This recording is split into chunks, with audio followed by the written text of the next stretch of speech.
بسم اللہ الرحمن الرحیم. ڈیئر اسٹوڈنٹس، السلام علیکم. بیٹا نور اسکول اینڈ کالج کی جانب سے آن لائن کلاسز کے سلسلے میں آج ہم جماعت دہم کی اردو کی کلاس لے رہے ہیں.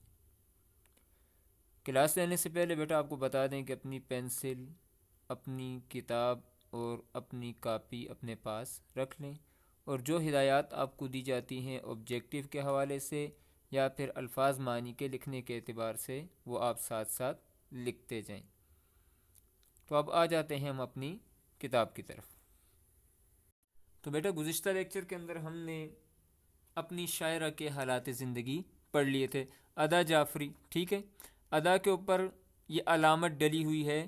یہ تخلص جب بھی پڑھا جاتا ہے، لکھا جاتا ہے، تو اس پر یہ علامت ڈالی جاتی ہے. اس علامت کو نب کہتے ہیں. ٹھیک ہے، اس علامت کو کیا کہتے ہیں؟ نب کہتے ہیں. یہ علامت جب بھی آپ دیکھیں گے شاعرہ کے ساتھ یا شاعر کے ساتھ، بہادر شاہ ظفر لکھا ہوگا تو ظفر پر یہ علامت ہوگی، اسد اللہ خان غالب لکھا ہو تو غالب پر یہ علامت ہوگی، اور حسرت موہانی لکھا ہوگا تو حسرت پر، الطاف حسین حالی لکھا ہوگا تو حالی پر، کیونکہ یہ سارے شاعروں کے تخلص ہیں اور یہ علامت تخلص ہے جس کو نب کہتے ہیں. تو ادا جعفری ان کا اصل نام آپ کو پہلے لیکچر میں بتا دیا. عزیز جہاں ان کا نام تھا، بدیون میں پیدا ہوئی ہیں. شہر درد ان کا جو مشہور شاعری کا مجموعہ تھا، ان پر انہیں ادبی انعام بھی ملا، اور یہ وہ عظیم شاعرہ ہیں جنہیں تمغہ امتیاز بھی دیا گیا حکومت پاکستان کی جانب سے.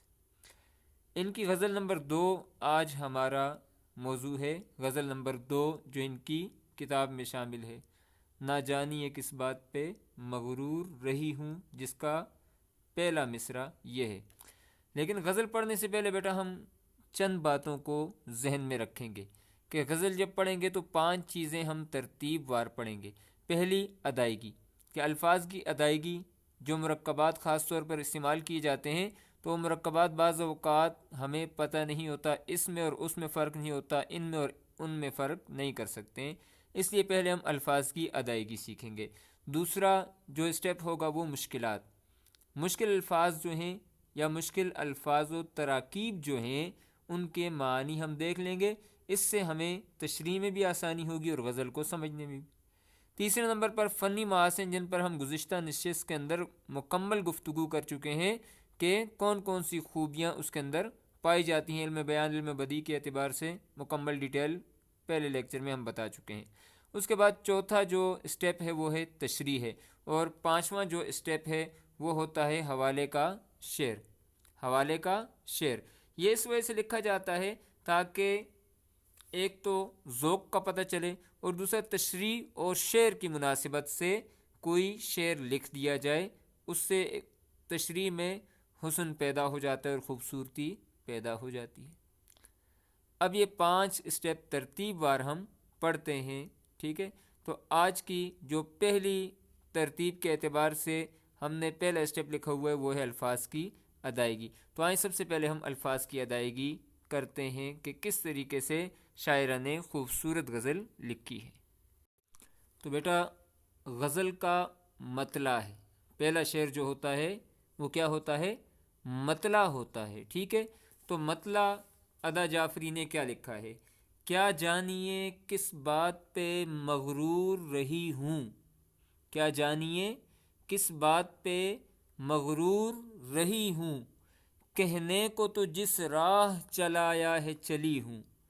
کہنے کو تو جس راہ چلایا ہے چلی ہوں، تم پاس نہیں ہو تو عجب حال ہے دل کا. تم پاس نہیں ہو تو عجب حال ہے دل کا، یوں جیسے میں کچھ رکھ کے کہیں بھول گئی ہوں. یوں جیسے میں کچھ رکھ کے کہیں بھول گئی ہوں، تیرے لیے تقدیر میری جنبش ابرو. تیرے لیے تقدیر میری جنبش ابرو، اور میں تیرا ایماء نظر دیکھ رہی ہوں. ایماء نظر، ایماء نظر دیکھ رہی ہوں. صدیوں سے میرے پاؤں تلے جنت انساں. صدیوں سے میرے پاؤں تلے جنت انساں، میں جنت انساں کا پتہ پوچھ رہی ہوں. میں جنت انسان کا پتہ پوچھ رہی ہوں. دل کو تو یہ کہتے ہیں کہ بس قطرہ خون ہے. دل کو تو یہ کہتے ہیں کہ بس قطرہ خون ہے. کس آس پہ، کس آس پہ اے سنگے سرے راہ چلی ہوں. اے سنگے سرے راہ چلی ہوں. قسمت کے کھلونے ہیں اجالا کے اندھیرا. قسمت کے کھلونے ہیں اجالا کے اندھیرا. دل شعلہ طلب تھا، دل شعلہ طلب تھا، سو بہرحال جلی ہوں.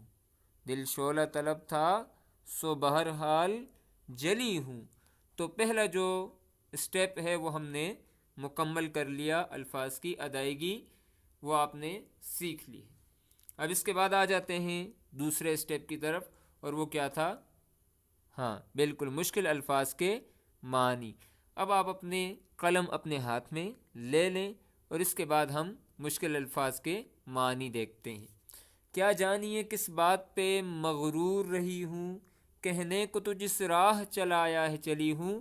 اس پہلا جو شعر ہے جس کو آپ مطلع کہتے ہیں، اس میں راہ، راستہ، ٹھیک ہے. باقی الفاظ بہت آسان ہیں. دوسرے شعر میں آ جاتے ہیں. تم پاس نہیں ہو تو عجب حال ہے دل کا، یوں جیسے میں کچھ رکھ کے کہیں بھول گئی ہوں. اس شعر میں مشکلات کے اعتبار سے کوئی ایسا مشکل لفظ نظر نہیں آتا ہے. تیرے لیے تقدیر میری جنبش ابرو. تقدیر قسمت کو کہتے ہیں، ٹھیک ہے. تقدیر قسمت کو کہتے ہیں. جنبش آپ کو پتہ ہے حرکت کرنے کو کہتے ہیں، حرکت کو. ابرو یہ جو آنکھ کے اوپر کا حصہ ہے، یہ جو بال ہیں، بھویں جو ہوتی ہیں. یہ تو ہو گئے لفظی معنی دونوں الفاظ کے. لیکن جب جنبش ابرو کو ہم مرکب اضافی کے طور پر اس کے معنی لیں گے تو اس کا مفہوم بنے گا آنکھ کا اشارہ. جنبش ابرو کے معنی کیا بنتے ہیں؟ آنکھ کا اشارہ. پھر اس کے بعد اگلا مصرع، اور میں تیرا ایماء نظر دیکھ رہی ہوں. ایماء نظر، ٹھیک ہے جی، چھپا ہوا اشارہ. ایماء، ٹھیک ہے. جب ہم کنایا پڑھتے ہیں تو کنایا میں ایک اس کی قسم ہے ایماء، چھپا ہوا اشارہ، پوشیدہ اشارہ، ٹھیک ہے، جو واضح نہ ہو. ایماء نظر دیکھ رہی ہوں، صدیوں سے میرے پاؤں تلے جنت انسان. صدی 100 سال کو کہتے ہیں، یعنی کئی 100 سال سے. مراد یہاں پر آپ کو 100 سال 200 سال بتانا نہیں ہے، ٹھیک ہے، وہ تشریح میں ہم بتا دیں گے. صدی ویسے صد سے نکلا ہے، صد 100 سال کو کہتے ہیں. صدیوں سے میرے پاؤں تلے جنت انسان، انسان کی جنت، انسان کی جنت. اور تلے کے معنی آتے ہیں نیچے. تلے کے معنی کیا ہیں؟ نیچے. اور میں جنت انسان کا پتہ پوچھ رہی ہوں. دل کو تو یہ کہتے ہیں کہ بس قطرہ خون ہے. قطرہ خون، خون کا قطرہ، خون کا قطرہ. کس آس پہ؟ آس کے معنی ہیں امید. آس کے معنی کیا ہیں؟ امید. کس آس پہ اے سنگے سرے راہ چلی ہوں. سنگ بھی فارسی زبان کا لفظ ہے جس کے معنی پتھر کے آتے ہیں، ٹھیک ہے جی. سرے راہ، سرے، ٹھیک ہے، راہ، راستے میں پڑا ہوا. تو پورا معنی جب ہم سنگ سرے راہ کا دیکھیں گے تو اس کے معنی بنیں گے راستے میں پڑا ہوا پتھر. راستے میں پڑا ہوا پتھر. قسمت کے کھلونے ہیں اجالا کے اندھیرا. اجالا آپ کو پتہ ہے روشنی کو کہتے ہیں، ٹھیک ہے جی. دل شعلہ طلب تھا سو بہرحال جلی ہوں، ٹھیک ہے. شعلہ آپ کو پتہ ہے چنگاری کو کہتے ہیں. بہرحال ہر حالت میں، ہر حالت میں، ٹھیک ہے. تو ہمارا دوسرا جو اسٹیپ تھا وہ بھی ہم نے حل کر لیا. پہلا الفاظ کی ادائیگی، اور دوسرا جو تھا وہ آپ نے اپنی بکس کے اوپر الفاظ معنی لکھ لیے ہیں، ٹھیک ہے. اب ہم آ جاتے ہیں تیسرے اسٹیپ کی طرف۔ تیسرا اسٹیپ فنی محاسن، کہ شاعرہ نے فنی محاسن میں سے کس چیز کا اپنے کلام کے اندر تذکرہ کیا ہے، کن کن چیزوں کو اپنے کلام میں وہ لے کر آئی ہیں۔ کیا جانیے کس بات پہ مغرور رہی ہوں، کہنے کو تو جس راہ چلا آیا ہے چلی ہوں۔ ٹھیک ہے، یہاں پر علم بیان کے اعتبار سے چاروں جو ارکان ہیں ان میں سے کوئی بھی نہیں پایا جاتا، اور نہ ہی یہاں پر کوئی صنعت پائی جاتی ہے۔ ٹھیک ہے جی، ہاں یہاں پر راہ اور چلی، یہ راہ راستہ اور چلنا، ٹھیک ہے، یہ صنعت مرات النظیر ہے۔ دوسرے مصرے میں راہ اور چلنا کیا ہے جی؟ صنعت مرات النظیر پائی جاتی ہے۔ پھر اگلے شعر میں کہتے ہیں کہ تم پاس نہیں ہو تو عجب حال ہے دل کا، یوں جیسے میں کچھ رکھ کے کہیں بھول گئی ہوں۔ ٹھیک ہے، اب اس شعر کے اندر بھی آپ غور کریں، علم بیان کے اعتبار سے، علم بدیع کے اعتبار سے یا مرکبات کے اعتبار سے اگر کوئی چیز استعمال کی ہے تو یہاں پر بھی آپ دیکھیں ان میں سے کوئی چیز استعمال نہیں ہوئی ہے۔ تیرے لیے تقدیر میری جنبش ابرو، جنبش ابرو، آنکھ کا اشارہ، تو یہ کون سا مرکب ہے بھائی؟ آنکھ کا اشارہ آپ سے بتایا تھا، جس میں کا کی کیا آتا ہے، وہ کون سا مرکب ہوتا ہے؟ ہاں، مرکب اضافی ہوتا ہے، مرکب اضافی ہوتا ہے۔ اور میں تیرا ایمائے نظر، ٹھیک ہے، یہ ہے چھپا ہوا اشارہ، ایما چھپے ہوئے اشارے کو کہتے ہیں، یہ بھی مرکب اضافی ہے۔ اب آگے دیکھتے ہیں، صدیوں سے میرے پاؤں تلے جنت انسان، جنت انسان بھی مرکب اضافی ہے، اور میں جنت انسان کا پتہ پوچھ رہی ہوں۔ ٹھیک ہے، دل کو تو یہ کہتے ہیں کہ بس قطرہ خون ہے، خون کا قطرہ، تو یہ بھی مرکب اضافی ہے۔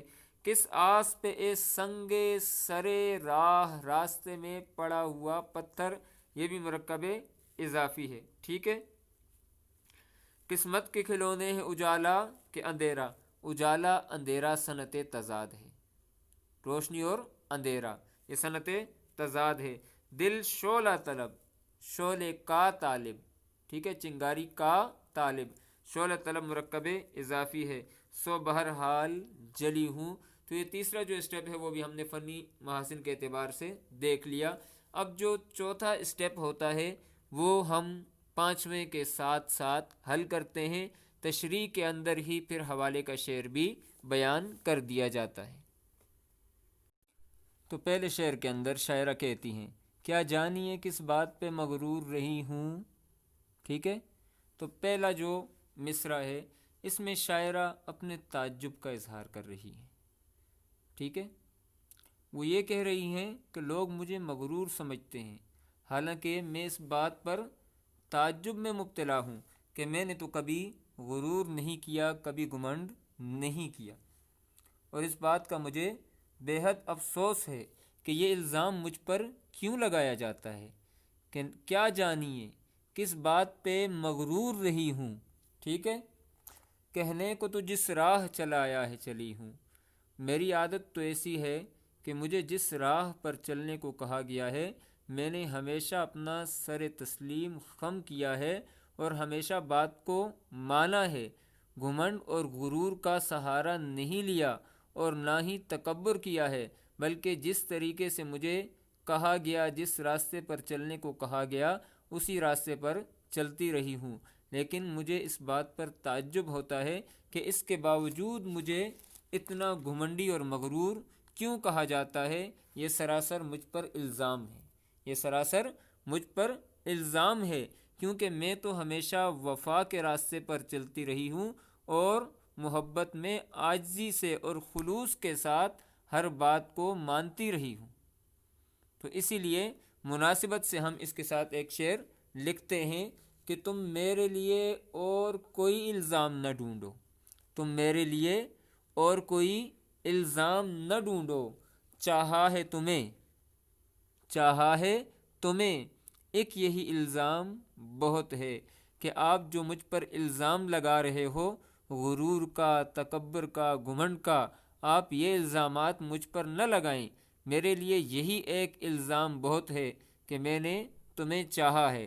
اس لیے شاعرہ یہی بات کہنا چاہتی ہیں کہ تم میرے لیے اور کوئی الزام نہ ڈھونڈو، چاہا ہے تمہیں ایک یہی الزام بہت ہے۔ تو پہلے شعر کا آسان مفہوم یہی ہے کہ شاعرہ پر جو الزام تراشی کی گئی ہے کہ شاعرہ مغرور ہے، گھمنڈی ہے، اس پر شاعرہ کو تعجب ہوتا ہے اور اپنی عاجزی کو ظاہر کرتے ہوئے کہتی ہیں کہ میں نے تو ہمیشہ سر تسلیم خم کیا ہے، اس کے باوجود غلط بیانی سے اور الزام تراشی سے کیوں کام لیا جا رہا ہے۔ تو اب آ جاتے ہیں ہم دوسرے شعر کی طرف کہ تم پاس نہیں ہو تو عجب حال ہے دل کا، تم پاس نہیں ہو تو عجب حال ہے دل کا، یوں جیسے میں کچھ رکھ کے کہیں بھول گئی ہوں۔ اس شعر میں شاعر اپنی بے چینی اور اضطراری کیفیت کو بیان کر رہی ہے کہ ایک سچے عاشق کی نفسیات کی ترجمانی کر رہی ہے کہ ایک عاشق کی تمنا اس کے محبوب تک رسائی پانا ہوتا ہے۔ وہ یہ چاہتا ہے کہ میں اپنے محبوب تک پہنچ جاؤں، یعنی عاشق محبوب کا قرب اور اس کے قریب ہونا چاہتا ہے۔ ایک لمحے کے لیے بھی اس کی آنکھوں سے اوجھل ہونا ممکن نہیں ہوتا کہ ایک لمحے کے لیے بھی میرا محبوب میری آنکھوں سے دور ہو جائے، اور لمحہ بھر کے لیے بھی محبوب کی جدائی کو برداشت نہیں کرتا ہے۔ تو اس شعر میں اس کیفیت کو بیان کر رہی ہے۔ اس کو آسان الفاظ میں یوں سمجھ لیجئے کہ جیسے کوئی شخص نماز کا عادی ہوتا ہے، اب کسی دن سفر کی وجہ سے یا کسی پریشانی کی وجہ سے وہ نماز ٹائم پر ادا نہیں کر سکتا ہے تو اس کا دل بے چین ہوتا ہے، ایسے لگتا ہے جیسے مجھ سے کوئی چیز گمی ہوئی ہے۔ یہ وہی کیفیت ہے، یہ وہی کیفیت ہے کہ یہ شاعرہ کہتی ہیں کہ تم پاس نہیں ہو تو عجب حال ہے دل کا، یوں جیسے میں کچھ رکھ کے کہیں بھول گئی ہوں۔ ایسے لگتا ہے میرا دل اتنا بے چین ہے، ایسے لگتا ہے کہ میری کوئی چیز کھوئی ہوئی ہے، اور جب تک وہ چیز مجھے نہیں ملے گی مجھے سکون اور اطمینان نہیں آ سکتا، مجھے سکون اور اطمینان نہیں آ سکتا۔ اسی کیفیت کو ایک اور شاعر اس انداز میں بیان کرتا ہے: بہت اداس ہے ایک شخص تیرے جانے سے، بہت اداس ہے ایک شخص تیرے جانے سے، جو ہو سکے تو چلا آ اسی کی خاطر تو، جو ہو سکے تو چلا آ اسی کی خاطر تو۔ یعنی شاعرہ یہی بات کہہ رہی ہیں تم جو مجھے چھوڑ کر چلے گئے ہو، تمہارے جانے کی وجہ سے میں تڑپ رہی ہوں اور مجھے کسی پل بھی سکون نہیں آتا ہے، اس لیے تم واپس آ جاؤ تاکہ مجھے سکون اور اطمینان حاصل ہو جائے۔ اب تیسرے شعر کے اندر آپ دیکھیں، اس میں بھی شاعرہ ایک نفسیاتی بات کو بیان کر رہی ہے۔ انسان ہے، اس کی عادت ہے کہ جب وہ کسی کو پسند کرتا ہے تو اس کے ایک اشارے پر اپنا سب کچھ قربان کر دیتا ہے۔ تو یہاں پر شاعرہ اسی کیفیت کو بیان کر رہی ہیں کہ تیرے لیے تقدیر میری جنبش ابرو۔ آپ دیکھیں کہ اکثر لوگ باتیں نہیں کرتے، منہ سے الفاظ نہیں نکالتے، ایسے اپنی بہوؤں سے آنکھ سے اشارہ کر دیتے ہیں، ٹھیک ہے، ایسے ہلا دیتے ہیں، اشارہ ہو جاتا ہے، سمجھنے والا سمجھ جاتا ہے کہ اقرار ہے یا انکار ہے، یہاں پر اقرار ہے یا انکار ہے، رضامندی ہے یا پھر انکار کیا گیا ہے۔ تو یہاں پر پہلے مصرعے کے اندر شاعرہ یہ کہتی ہیں کہ وہ لوگ جو میرے طلبگار ہیں، ٹھیک ہے، ان کے لیے ان کی قسمت میرے ایک اشارے پر منحصر ہے۔ میں آنکھ کا ایک اشارہ کروں تو ان کی تقدیر بدل جاتی ہے، اور میں تیرا ہی مائع نظر دیکھ رہی ہوں۔ لوگ تو میری آنکھوں کی طرف دیکھتے ہیں، ان لوگوں کو پہلے مصرعے کے اندر مخاطب کیا ہے جو شاعرہ کی طرف ایسی نظروں سے دیکھتے ہیں جو پسندیدگی کی نگاہ ہے۔ تو ان کے لیے شاعرہ کہتی ہیں کہ ان کی قسمت تو میری آنکھ کے ایک اشارے پر منحصر ہے، اور میں تیرا ہی مائع نظر دیکھ رہی ہوں، اور میری کیفیت کو دیکھ کہ لوگ میرے منتظر ہیں، اور میں تیرے ایمائے نظر پر، تیرے ایک ہلکے سے پوشیدہ اشارے پر یہاں پر منتظر بیٹھی ہوں۔ لوگوں کی تقدیر میری آنکھ کا اشارہ بدل سکتا ہے، اور میری تقدیر تیرا ایک مبہم سا اشارہ بدل سکتا ہے۔